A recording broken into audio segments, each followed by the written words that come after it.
Before we begin, please imagine the bell notification is on and you're subscribed to Huna Stories. The year I turned 32, my family forgot my birthday again. Not a text, not a call, not a late Facebook notification from an aunt who only posts recipes. Just silence. The kind that feels ordinary until you hold it up to the light and realize how heavy it actually is. I spent the evening making pasta alone in my apartment, watching something mindless on Netflix, and convincing myself it didn't matter. Adults don't need birthday parties. Adults don't keep score. By midnight, I almost believed it. A week later, the text came from my brother. Group message. Him and my sister and me. Baby shower next Saturday. We're doing it at the cabin. Can you Venmo $200 for catering? Mom's handling decorations. The cabin, the one I'd helped them buy 3 years ago when they couldn't qualify for the loan on their own. I'd put in $12,000 I'd saved from freelancing. No paperwork, no formal agreement, just family helping family. They'd paid me back exactly none of it, but they did let me stay there one weekend in 2021 when the plumbing backed up and I had to sleep on the couch. No mention of my birthday, no acknowledgement that a week ago was the day I arrived in this world and no one noticed, just a Venmo request and an expectation. I stared at the message for an hour. I thought about calling. I thought about texting back, something measured, something that would make them pause and maybe feel a flicker of something. But I'd done that before. 3 years ago, when they forgot my 30th, I'd sent a gentle note. My mother called it passive-aggressive. My sister said I was keeping score. So this time, I didn't call. I opened Venmo.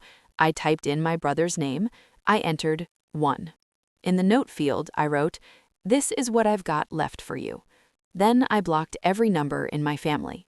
My brother, my sister, my mother, even my father, who I hadn't spoken to in 4 years anyway, but kept in my contacts like a loose tooth you can't stop touching.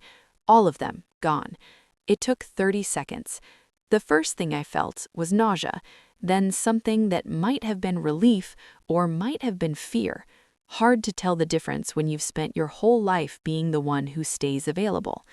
2 days later, I got an email alert from the bank. Someone had tried to log into the joint account I still had with my sister, the one we'd opened when we were teenagers, when she needed a cosigner for her first checking account. Neither of us had used it in years.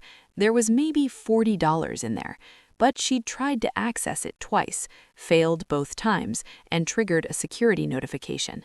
I sat with that for a while. She hadn't called. She couldn't, obviously, because I'd blocked her, but she hadn't emailed, hadn't driven the 20 minutes to my apartment, hadn't done anything except try to access an account that had my name on it, presumably to see if I'd done something with money that wasn't really hers. I logged in. I transferred my $40 to my main account, then I closed the joint account entirely. The bank asked if I was sure. I said yes. That night, I waited for something. Guilt, maybe, or the urge to unblock them, to explain myself, to make them understand that I wasn't being cruel, I was just finally matching their energy. But the feeling never came.